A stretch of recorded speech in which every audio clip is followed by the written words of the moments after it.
आज मध्य प्रदेश में शिवराज जी ने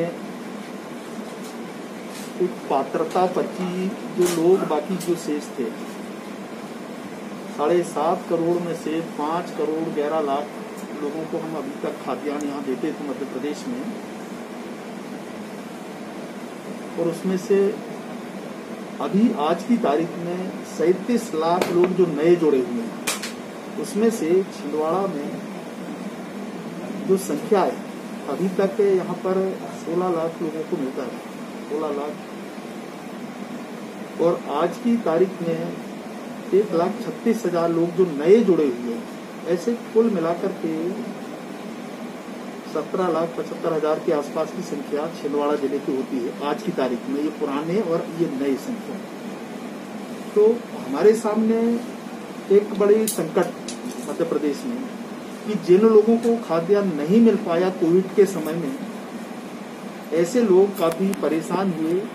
हालांकि हमारे स्वयंसेवी संस्थाओं ने, समाज सेवियों ने, अनेक तरह के लोगों ने, यहाँ हमारे बैठे हुए लोग लगभग इसमें शामिल हैं, जिनने काफी मदद लोगों को किया होगा जिनको खाद्यान्न नहीं मिल पाया, कहीं ना कहीं से उनको खाने पीने का इंतजाम किया होगा। तो ये जो स्थिति थी, इसलिए सरकार ने विचार किया, जब प्रधानमंत्री जी ने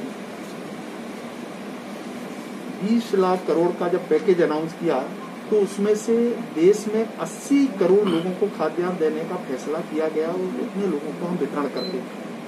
उसमें से ये जो नई संख्या अब जुड़ेगी मध्य प्रदेश की, 37 लाख लोग अभी जुड़ेंगे और करीब 12 लाख लोग और जुड़ेंगे। तो इस प्रकार की संख्या है। अब इनमें से जो संख्या हो जाएगी हमारी, अगर छिंदवाड़ा जिले की दृष्टि से देखेंगे तो करीब 17,75,000 लोगों को हम अब अनाज दे पाएंगे, जो सूखा अनाज है, और 1 रुपये केजी के हिसाब से चावल है, गेहूँ है, नमक है, और 20 रुपये किलो शक्कर। तो ये सस्ता अनाज, और उसमें से प्रति परिवार उसको 5 किलो अनाज और देने का निर्णय सरकार ने किया। तो इस प्रकार की व्यवस्था किया है, और ये हमारे लिए, देश के लिए भी, मध्य प्रदेश के लिए भी नया एक अनुभव आया है कि कोविड के कारण जो अभी तक अध्ययन हुआ है उसमें से एक विषय निकल करके आया है। दूसरा, प्रधानमंत्री जी ने आत्मनिर्भर भारत की कल्पना उन्होंने किया है, और उसके पीछे यही उद्देश्य है कि जो देश में रहने वाले लोग हैं, स्थानीय आधार पर हमारे पास जितने प्रकार के आइटम हैं, हमारे जितने उपभोक्ता है, रॉ मटेरियल्स है, उसका उपयोग हम देश में करेंगे। एक्सपोर्ट को भी थोड़ा हम बैन करने का है, जो महत्वपूर्ण है वो अभी उसको छोड़ करके उठने का फैसला किया है, ताकि इसको हम यहाँ पर डोमेस्टिक मार्केट में लेकर के आए और ज़्यादा से ज़्यादा लोगों को हम देश के हित में लाभ पहुँचा सकें। ये कोशिश है। अभी ये हमारे सामने इस कोविड के समय भी बहुत बड़ा संकट है, मध्य प्रदेश में भी आया और देश में भी आया। तो अभी मेरे सामने एक खासतौर से छिंदवाड़ा का एक उदाहरण मैं आपको बताना चाहता हूँ कि अभी कुछ समय पहले, मुझे लगता है 15 दिन पहले, बहुत यहाँ पर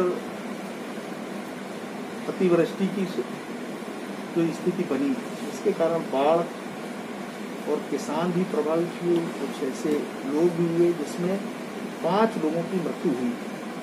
उनको सहायता राशि सरकार ने दिया है 20 लाख रुपए।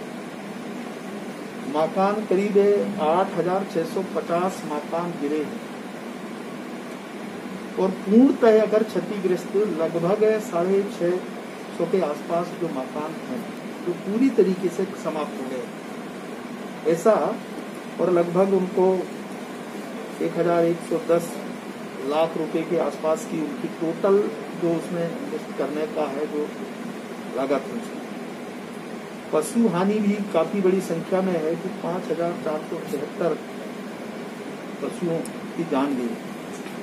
तो इस प्रकार से ये सारी स्थितियां बनी हैं। और फसल के मामले में कि 84,266 हेक्टेयर जो जमीन है प्रभावित हुआ है, इतना रकबा, और उसमें लगभग 1.03 लाख है जो हमारे किसान हैं वो प्रभावित हुए।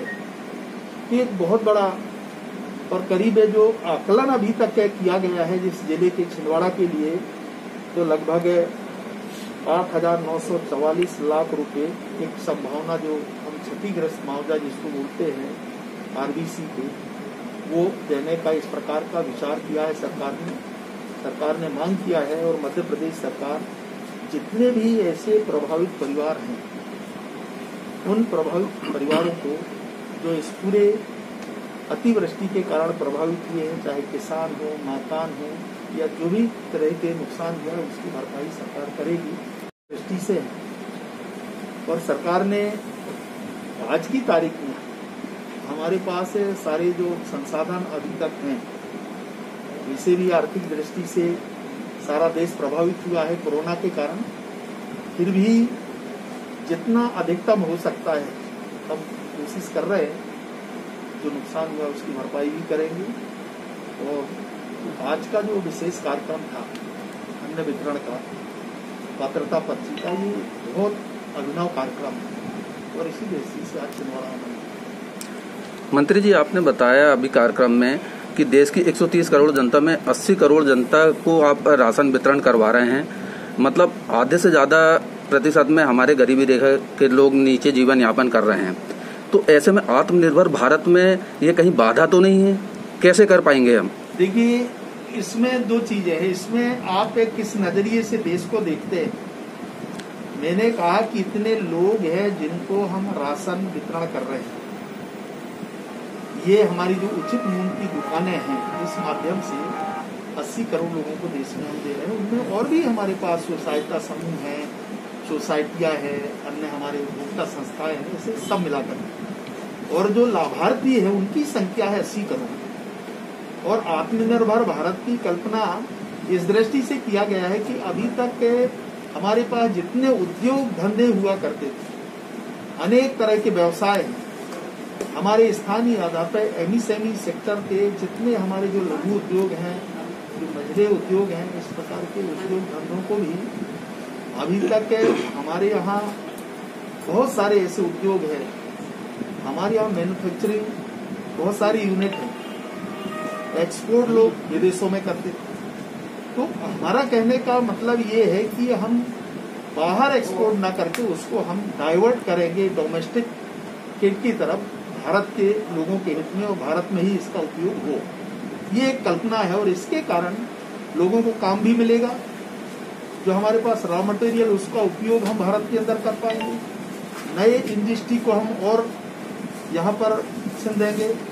जितने भी इस प्रकार के अलग अलग औद्योगिक क्षेत्र हैं उनका डेवलपमेंट भी करेंगे और उनको जो प्रोत्साहित कर सकते हैं। जैसे हमारा स्टील सेक्टर में हमने एमएसएमई सेक्टर के जितने भी हमारे छोटे उद्योग हैं उनको मटेरियल देने का, खासतौर से जिस सेक्टर में वो काम कर रहे हैं उनको, ऐसे और भी हमारे जो उद्योग हैं खासतौर से हमारे यहाँ जो हम अभी तक काम कर रहे हैं उसमें से हमने कोशिश किया है कि उनके जो भी पेमेंट्स उसको भी 45 दिन के अंदर उसका पेमेंट सुनिश्चित करने का फैसला हमने किया है। मैक्सिमम हमने लगभग 75 से 80% हमने पेमेंट भी किया है। सर, कोरोना संक्रमण को लेके जब हजारों में संख्या थी तब लॉकडाउन लगाया गया, अब जब लाखों में पहुंच रही है, एक दिन में 1-1 लाख पेशेंट आ रहे हैं, लॉकडाउन पूरा खोल दिया गया है, स्थिति विकराल होते जा रही है। इसको लेकर क्या व्यवस्थाएं हैं केंद्र सरकार के द्वारा? अभी जो हमारे सामने, अगर आपने देखिए, कल्पना कीजिए कि जिस समय पूरा विश्व प्रभावित हुआ था, हमने निश्चित किया लॉकडाउन लगाने का। इसके कारण कम से कम 2 महीने लोग अपने घरों पर थे, और ये जो चैन है इसको कहीं ना कहीं रोकना। इसके कारण हमारे यहाँ लोग इतने बड़ी संख्या में, चूंकि 130 करोड़ आबादी वाला देश, अगर इस संख्या और आंकड़ों को देखेंगे तो उस हिसाब से एक सामान्य जो मृत्यु होती है, अगर इस दृष्टि से देखेंगे तो बहुत कम है।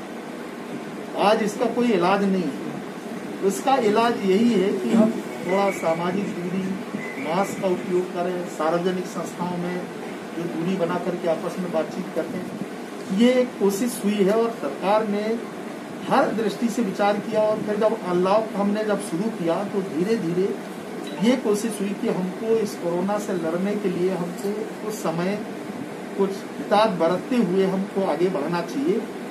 जहाँ तक संक्रमित लोगों का सवाल है, आप सही कह रहे हैं कि लगभग आज की तारीख में करीब 50 लाख के आसपास की हमारी संख्या प्रभावित हुई है।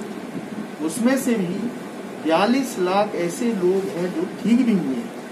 तो बहुत बड़ी संख्या में लोग हैं इससे कोरोना से जीत करके निकल के आए हैं और करीब 82,000 के आसपास लोग हैं अपनी जान भी दी है।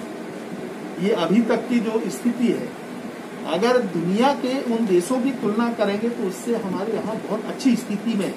उसका कारण यही है, ये सही है कि आपने कहा कि ये संख्या बढ़ रही है, क्योंकि अभी तक जो संख्या बढ़ रही है उसका कारण है कि जब ये लॉकडाउन शुरू हुआ तो लोगों का आना और जाना धीरे धीरे, इसकी कोई पहचान तो है नहीं, कोई आइडेंटिफिकेशन नहीं है, हम इसको चिन्हित भी नहीं कर पा रहे हैं। और इसलिए इसका इलाज यही है कि सावधानी जितना हम बरत सकते हैं ये बरतना चाहिए। यही इसका इलाज है आज की तारीख में। भविष्य में नवंबर तक आने की संभावना है कि नवंबर दिसंबर तक हमारे पास इसका मेडिसिन आ जाए। तो हमारे जो विशेषज्ञ हैं, साइंटिस्ट है, इसमें लगे हैं और जैसे भी ये अप्रूव हो जाएगा, मार्केट में आ जाएगा, तो इसके लिए फिर सारे लोगों को इसका हम राज्यसभा में वो ये सोचते हैं कि जिसमें खाते हैं उस पे ही छेद करते हैं, तो उनका अपना डायलॉग है, उसके लिए मैं कुछ कर नहीं सकता। परंतु अपने दृष्टि से जो विचार कर रहे हैं, परंतु एक नया मोड़ इस पूरे अभियान में आया है ड्रग के विषय को लेकर के। वास्तव में ये चिंता का विषय है देश के लिए भी, हम सबके लिए।